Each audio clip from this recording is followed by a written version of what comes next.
이어서 진주에서 전해드립니다.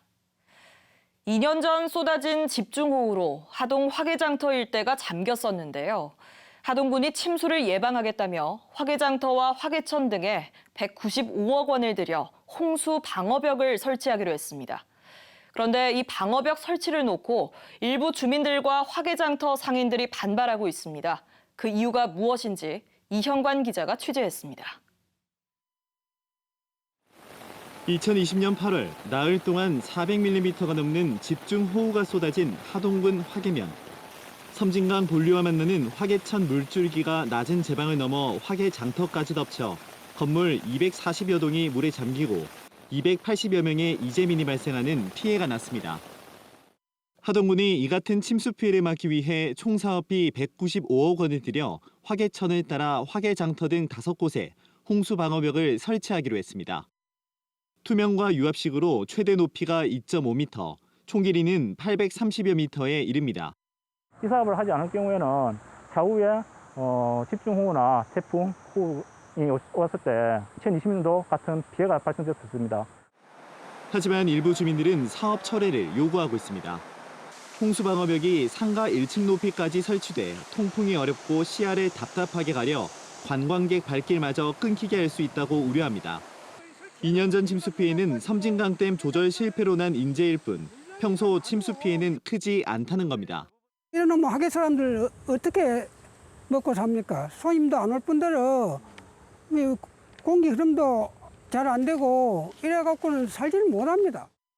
하동군은 모레부터 주민 설명회를 열어 의견을 수렴해 사업을 수정 보완한 뒤 내년 12월까지 방어벽 설치를 완료할 예정입니다. KBS 뉴스 이형관입니다. 진주시와 한국야구위원회 KBO가 오늘 프로 아마추어 야구팀들의 동계 전지 훈련과 대회 개최를 위한 남해안 벨트 업무 협약을 맺었습니다.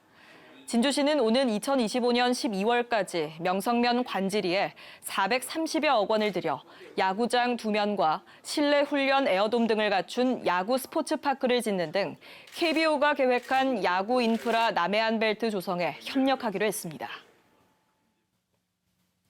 하동군과 전남, 구례, 고성군, 광양시 등 섬진강 4개 시군이 행정안전부가 주관하는 협력 공모 사업에 선정됐습니다. 내년까지 40억 원이 투입되는 이번 사업은 젊은 세대에 맞는 새로운 관광 콘텐츠를 발굴하고 디지털 기술을 접목한 관광 거점을 만들어갑니다.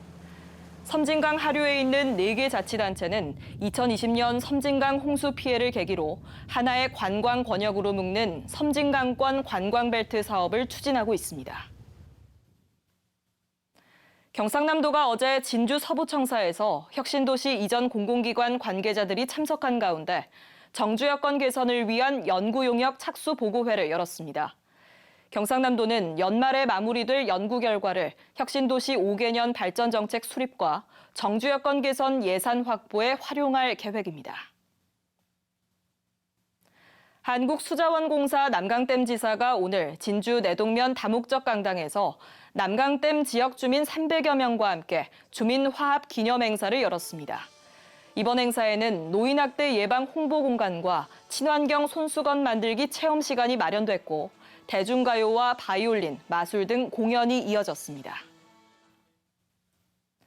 진주문화관광재단이 오늘 진주지식산업센터에서 진주시와 경남문화예술진흥원 등 관계자 80여 명이 참석한 가운데 문화관광정책 포럼을 열었습니다. 오늘 포럼에서는 진주 지역에 필요한 문화관광정책 등을 주제로 정책 이슈 발굴을 위한 관광재단의 역할과 미래 문화산업의 발전 방향 등을 논의했습니다. 지금까지 진주에서 전해드렸습니다.